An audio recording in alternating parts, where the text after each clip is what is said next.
दोस्तों आज की इस वीडियो में हम लोग डिस्कस करेंगे एक बहुत ही फेमस एसेइस्ट विलियम हेजलेट की लाइफ को। मैं एक शॉर्ट बायोग्राफिकल स्केच डिजाइन करूंगा इस वीडियो के अंदर और आपको इनके वर्क्स की बहुत इंपॉर्टेंट डिटेल्स भी बताऊंगा, कौन कौन से वर्क्स पब्लिश हुए थे, एक टाइमलाइन बताऊंगा। चलिए शुरू करते हैं, बहुत ही इंटरेस्टिंग वीडियो होने वाली है। मिलता हूं इस वीडियो के एंड में। दोस्तों विलियम हेजलेट अपने टाइम के बहुत ही इंपॉर्टेंट एसेइस्ट थे। लिटरेरी क्रिटिसिज्म भी किया, पेंटिंग भी की और एक फिलोसोफर भी थे। इंग्लिश लिटरेचर में इनका नाम बहुत ही इंपॉर्टेंट है। इनको डॉक्टर सैमुअल जॉनसन और जॉर्ज ऑरवेल वाली कैटेगरी में रखा जाता है क्योंकि इनके एसेज उनके टाइप के ही हुआ करते थे। बचपन में इनको घर में ही पढ़ाया गया। इनकी एजुकेशन घर में ही हुई थी, एक लोकल स्कूल में। 13 साल की उम्र में इनका फर्स्ट वर्क पब्लिश हुआ था दोस्तों। उस वक्त फ्रेंच रेवोल्यूशन का टाइम चल रहा था दोस्तों। तो श्रूसबरी क्रॉनिकल्स नाम की एक मैगजीन थी, एक्चुअली एक लोकल न्यूज़पेपर था। उसके लिए इन्होंने वर्क लिखा जो 13 साल की उम्र में पब्लिश हुआ था। फिर इसके बाद इनके फादर ने क्या किया, इन्हें लंदन के बाहर भेज दिया, हैकनी न्यू स्कूल में। उस हैकनी स्कूल का सिलेबस जो था बहुत बड़ा था। Greek, Latin, classic, politics, mathematics, science, ये सारी चीज़ें वहाँ पर इन्होंने सीखी। देखो, जैसा कि मैंने आपको बताया, उस टाइम पर फ्रेंच रेवोल्यूशन चल रहा था। तो उस वक्त विलियम हेजलेट को और उनके आसपास के लोगों को जब स्कूल में बातें होती थी इन सब चीज़ों की, सब पता चलता था। तो काफ़ी प्रभावित किया इन चीज़ों ने विलियम हेजलेट को यंग एज में। फिर 1794 में इनकी मुलाकात होती है विलियम गॉडविन से, जो एक बहुत फेमस फिलोसोफर थे। इनके बारे में मैंने आपको कई बार बताया है। उन्होंने एक वर्क लिखा था, पॉलिटिकल जस्टिस। उस वर्क को इन्होंने सबसे पहले पढ़ा। फिर John Locke, David Hartley, George Berkeley, David Hume और भी स्कॉटिश और आयरिश थिंकर्स थे जिनको इन्होंने ढंग से पढ़ा। इन सबको पढ़ने के बाद इनका जिंदगी में गोल बन गया कि एक फिलोसोफर बनेंगे। फिर इसी दौरान इनकी मुलाकात रूसो से भी हुई। देखो, उस वक्त इतनी फिलोसफी पढ़ने के बाद में और अपनी फिलोसफी लिखने के बाद में यहाँ पर इनके दिमाग में बस एक ही चीज आई कि एक चीज को गलत साबित करना। इंसान नेचुरली सेल्फिश होता है। अब एक डेट को आप याद रख लो, 14 जनवरी 1798। ये विलियम हेजलेट की जिंदगी में सबसे इंपॉर्टेंट टर्निंग पॉइंट था जब इनकी मुलाकात होती है एस.टी. कॉलरिज से। उस वक्त कॉलरिज ने श्रूसबरी यूनिटेरियन चर्च में एक लेक्चर दिया था। देखो दोस्तों, ये वो टाइम था जब विलियम हेजलेट यंग थे, लेकिन कॉलरिज को इस टाइम तक कोई फेम नहीं मिली थी as a poet, as a critic और एज अ फिलोसोफर। कोई फेम नहीं मिली थी। तो ऐसा कहा जा सकता है कि पोएट से सबसे पहला आमना सामना यहीं पर हेजलेट का हुआ था। और इसके लिए उन्होंने एक वर्क भी लिखा था, my first acquaintance with poets. उन्होंने इसमें लिखा था, लगता है पोएट्री और फिलॉसफी एक साथ मिल गए। और फिर इन्हीं के जरिए इनकी मुलाकात होती है विलियम वर्ड्सवर्थ से।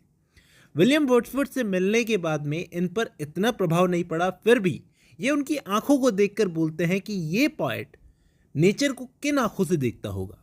और इस पोएट के पास एक रियल पोएट वाला दिमाग है, एक सच्चा कवि। देखो दोस्तों, उस वक्त इन दोनों से जब इनकी दोस्ती बनी तो उस वक्त इन्होंने लिरिकल बैलेट्स की मैन्युस्क्रिप्ट को पढ़ा, विलियम हेजलेट ने, जो वर्क अभी पब्लिश होने वाला था। जब इन्होंने देखा कि एक नया स्टाइल, एक नई स्पिरिट पोएट्री में आने वाली है, तभी इन्होंने ऐसा कहा कि ये जो पोएट है विलियम वर्ड्सवर्थ, ये एक सच्चा पोएट है, सच्चे पोएट का दिमाग। ये तीनों जने क्या कर रहे थे उस वक्त, कंट्री साइड वाले इलाके में घूम रहे थे, पोएट्री की बातें करते थे, फिलॉसफी की बातें करते थे और पॉलिटिकल मूवमेंट्स की, जो अभी पुराने ऑर्डर को एकदम चेंज कर रहे थे। थोड़ा मैं आपको विलियम हेजलेट के बारे में बताता हूँ। ये ह्यूमनिस्टिक एसेज लिखते थे। इनकी खास बात ये थी कि ये ज़्यादा आर्टिस्टिक ना होकर, ज़्यादा दिखावा ना करके, सीधा अपने दिमाग में जो आता था वो लिखते थे। मतलब ब्रिलियंट टाइप के एसेज और सोचने पर मजबूर करने वाले एसेज। देखो, ये सब शायद इस वजह से हुआ क्योंकि इन्होंने अपनी शुरुआती लाइफ में बहुत सारे फिलोसोफर्स को पढ़ लिया था, बहुत सारी चीजें देख ली थी, इंटेलिजेंट लोगों के कांटेक्ट में आ गए थे, शायद इस वजह से। देखो, पेंटिंग में इन्होंने ट्राई जरूर किया था, लेकिन वहां पर ये फेल हो गए थे और ये समझ गए थे कि painting, this is not my cup of T. फिर इन्होंने क्या किया, इनके फ्रेंड्स ने इनको एनकरेज किया था पेंटिंग के लिए, लेकिन ये फिलोसफी की तरफ झुक गए। इन्होंने अपनी पहली बुक लिखी on the principles of human action. देखो, हेजलेट ने काफ़ी कुछ अच्छा लिखा है, लेकिन इनको इतनी सक्सेस नहीं मिली क्योंकि ये पॉलिटिकल प्रिंसिपल्स की तरफ ज़्यादा झुके हुए थे। हेजलेट ऐसे टाइम में जी रहे थे जहां पर इंसान का लिटरेरी वर्क कैसे जज किया जाता था कि उसके मॉरल्स क्या है, इंटेलिजेंस क्या है और वो किस पॉलिटिकल आइडिया में मानता है। मैं आपको इनके वर्क्स की लिस्ट बता देता हूँ। 1805 में इन्होंने एसेज लिखे थे, essays on principles of human action. 1806 में इन्होंने पैम्पलेट लिखा था, free thoughts on public affairs. 1807 में रिप्लाई टू मैल्थस। 1817 में the round table and the characters of Shakespeare's plays. ये पहला इंपॉर्टेंट वर्क था जो इन्होंने पब्लिश किया था। फिर 1818 में a view of the English stage, और उसी सेम ईयर 1818 में series of lectures on the English parts, English comic characters and dramatic literature of the age of Queen Elizabeth. 1819 में इन्होंने पॉलिटिकल एसेज पब्लिश करवाए। फिर 1821 में टेबल टॉक वॉल्यूम फर्स्ट, 1822 में table talk volume second, और फिर 1823 में कैरेक्टरिस्टिक्स। 1825 में the spirit of the age, the plain speaker. फिर नेपोलियन की लाइफ पर भी इन्होंने चार वॉल्यूम्स को पब्लिश करवाया था। ये अपने एसेज के अंदर ऑटोबायोग्राफिकल एलिमेंट्स को शामिल नहीं करते थे। मतलब ज़्यादातर आप देखोगे इनको अकेले रहने में, सॉलिट्यूड में और ट्रैवल करने में ज़्यादा मज़ा आता था, तो पब्लिक में ये ज़्यादा पॉपुलर नहीं थे। देखो दोस्तों, इनके एग्रेसिव आर्टिकुलेशंस की वजह से इनके जो पहले फ्रेंड्स बने थे, साउदी, वर्ड्सवर्थ और कॉलरिज, उनके साथ में तो इनकी दोस्ती टूट गई।